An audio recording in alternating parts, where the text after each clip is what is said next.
رمضان في مصر حاجة تانية والسر في التفاصيل.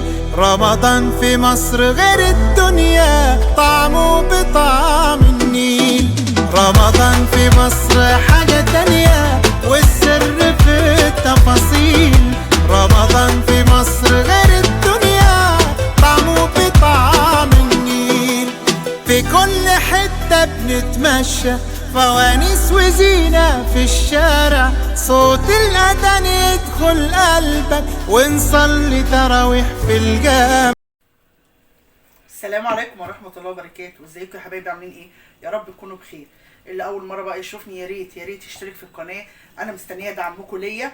وما تنسوش تدعوا لي دعوة حلوة في الكومنتات، واللي شافني واللي عارفني واللي سمع عني وما عملش اشتراك برضو يشترك في القناة.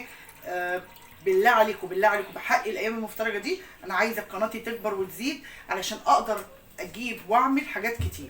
طبعا انا كنت لسه جايه كده من بره، الصراحه كنت مع ماما طول اليوم بقى، ادعوا لها كده يا رب يشفيها يا رب. فلسه داخله والله حالا، حتى ما صليتش الظهر.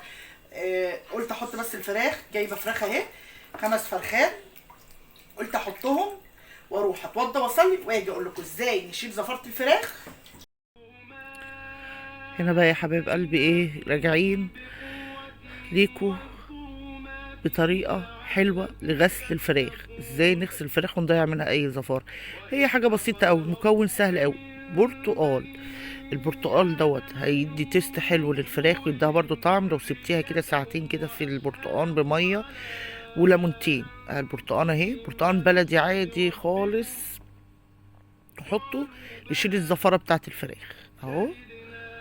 طبعا هنا فانوس رضوى لازم تحطهولي، حط فانوس يا مو عشان ايه يطلع في الفيديو. هنا هقرب لكم اهو الفراخ اهي، بصوا بنحط بقى الليمون ونعصر الايه البرتقال. كنت عايزه اكلمكم في حاجه بقى مهمه الصراحه، يعني مش عارفه ايه الناس اللي بتتصل يعني انا في واحد عمال يتصل بيا، مش عارفه يعني انت يا ام ريان فاتحه قناه، انت يا ام ريان. انا على فكره بتهيألي انا باين عليا ان انا واحده الحمد لله، وان شاء الله باذن الله اكون من الناس المحترمه اللي بتقدم محتوى باحترام. انت داخل تكلمني ليه؟ عايزني افتح عليك ليه؟ انا مش هفتح عليك ابدا، مش هرد عليك، وهعمل رقمك بلوك.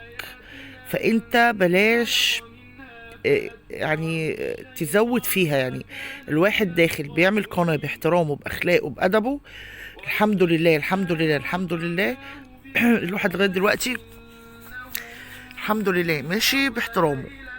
فمش عارفه الصراحه البني ادم ده ايه وكمان ايه، لقيت القناه بتقل. يعني انت يعني اللي داخل تزود عدد المشتركين عادي، انا مش عايزه اللي يشتري غير الانسان المحترم ذو الخلق. هنا طبعا حطينا بقى، سيبناها ساعتين، تعالوا نرجع تاني. بصوا في دم ازاي، ميه بقت حمراء، في فرق بين ده وده.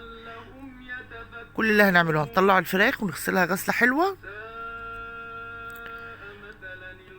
هم 5 فرخات هنعمل بيهم حوالي من 9 ل10 اكلات طول شهر رمضان كله بقى. و5 فرخات طبعا الموظفين اللي زينا كده هو 1000 جنيه للفراخ، حلو قوي يعني. هنطلع منها بانيه اهو. طبعا اول فرختين انا بروح مقسماهم كده عادي، 5 قطع، 5 قطع. الصدر كبير شوية بروح مقطعاه 5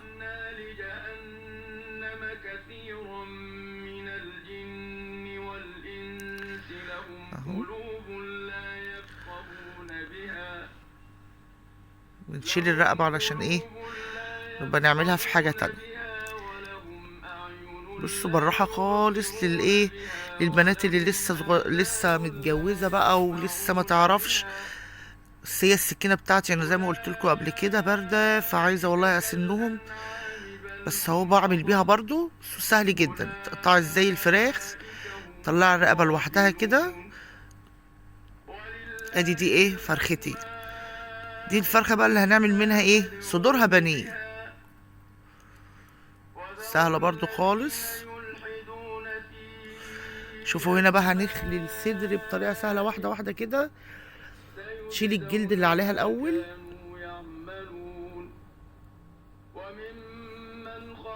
اهو.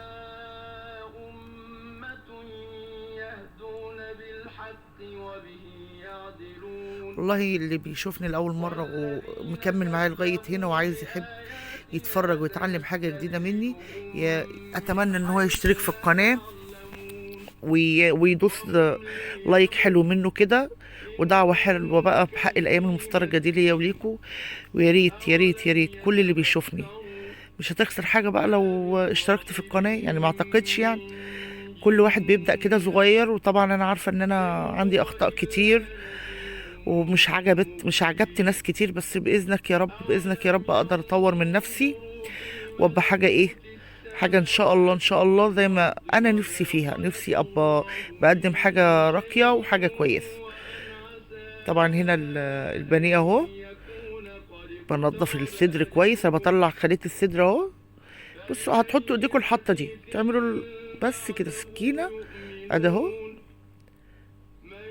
هو الصدر اللي بيتعمل من يعني الصدر بيتعمل ل4 ل6 يعني اهو. سهل خالص البانيه وتعمليه في بيتك.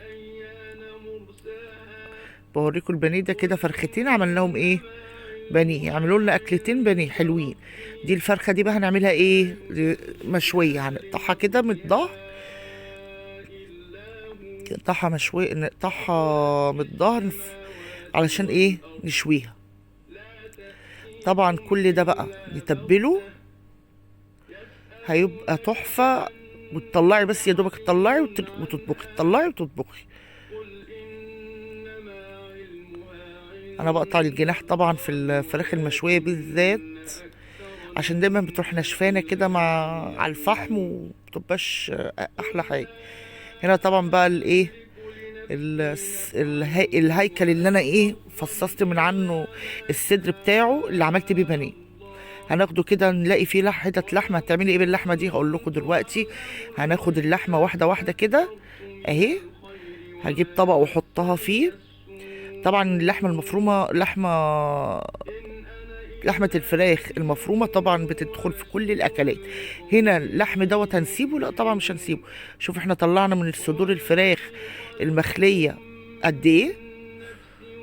طبعا الاجنحه بتقطعيها بقى بتبقى جميله، ولما تتعمل بقى وتتبليها وتعمليها تديها نص سلقه وتعمليها في فيجيتار وبيض وتبقى تحفه كريسبي كده وبتبقى جميله. انا هوريكم دلوقتي احنا هنعمل كل الاكلات دي حوالي 5 فرخات كده، حوالي 10 اكلات. احنا 4 افراد ل4 افراد.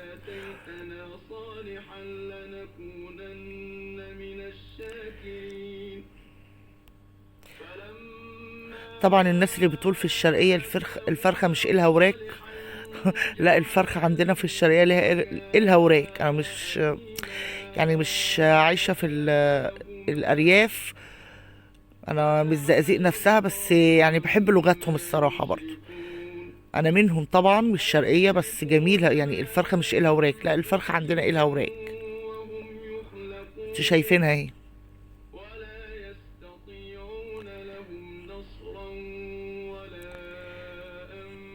اهو كده احنا هنجيب بقى الكبد والقوانص. بس الاول ناخد الفراخ اللي ورا دي نغسلها تاني. يبقى احنا اول مره حطيناها في المحلول الغسيل، وبعد كده غسلناها. دلوقتي دي تاني غسلة، بنغسلها بقى تحت المية غسلة حلوة قوي اهي. وتشيلي بقى في زلال بقى اللي بيبقى جوه دوت، تشيليه مش هتلاقي اي زفارة للفراخ خالص. وتحطيها على مصفى تتصفى براحتها خالص. احلى فراخ بقى وكلي احلى فراخ. طبعا كل سنة وانتم طيبين بقى، شهر رمضان المبارك، ربنا يعيد عليكم الايام بخير يا رب. هنا الكبدة بقى والقوانص، طبعا دي بنعملها اكلة لوحدها. بتعمليها ببصل، بتسلقيها تديها ربع سلقة كده، نص سلقة، وتشوحيها في شوية سمنة. يعني حاجات كتيرة تدخلها في رز وخلطة، بتبقى حلوة جدا في كل حاجة. طبق الكبد والقوانص كده، بس ننضفها حلوة قوي قوي قوي قوي عشان الزفارة بقى بتاعتها. واللي لغاية دلوقتي بيشوفني ومركز ومتابع معايا، بالله عليك ما تنساش تشترك في القناة. نخلص الكبدة بقى كده ايه، ونبدأ نرص ايه في الطباق علشان ايه نحط عليها تتبيلتنا اللي هتتبل، نحط التتبيلة، والباقي بقى ايه نخزنه كده ايه في التلاجة، نحطه في الفريزر ان شاء الله. طبعا بسم الله ما شاء الله كده الكبدة والبانيه قدامك اهو. عملنا اكلتين بانيه واكل الكبدة. هنا اول حاجة رصيناها بقى الكبدة والقوانص كده. انا اسمها كده النص القوانص في جنب والنص الكبد في جنب. ليه؟ لان دي بتاخد تسوية، القوانص بتاخد تسوية زيادة عن الكبدة شوية، عشان نبقى ناخدها هي الاول كده ونحطها. هنا بقى ال الفراخ لحم الفراخ المهري المهروس المفروم، عشان نبقى ايه نعمل بيه اي اكلة. ندخله في مكرونة، ندخله في اي حاجة، بيدي طعم في كل حاجة.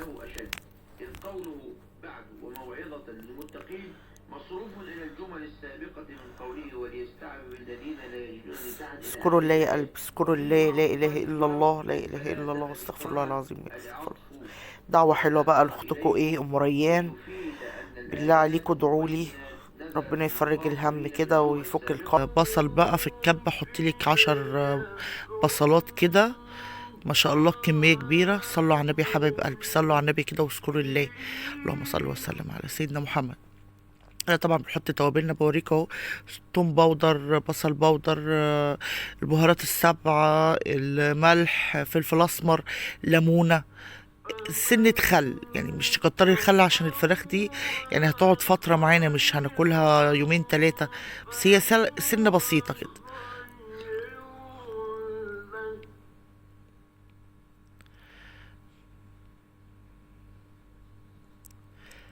طبعا لو في طماطمايه هتبقى جميلة جدا جدا جدا، بس انا مكانش عندي طماطم الصراحة، ما كانت خلصانة وما مفيش. لو كان في طماطم كنت حطيت طماطمايه كده، كانت هتبقى حلوة. هنا دي الفرخة طبعا اللي احنا هنشويها، نتبلها اكتر حاجة نتبلها حلو، لان طبعا هي بتتشوي بيبقى لها، بتبقى بتعوز طعم جامد. كل ده ممكن نسلق، ممكن نحطه في الطبيخ، يعني برضو ايه. هنا هو البانيه، اول 2 بانيه. بعد كده الفراخ اللي احنا قطعناها على لحمة، عشان لحمة مفرومة نعملها زي اللحمة المفرومة كده. الكبد والقوانص والأجنحة طبعا ليها، بتتعمل أكلة جميلة فيجيتار كده، وتتعمل حلو مع الهياكل، أو تتسلق أو تتحط في طبيخ، بتبقى حلوة أوي. طبعا هنا احنا عملنا 10 وجبات من 5 فرخات، وجبات جميلة، وياريت تجربوها وتقولوا رأيكم.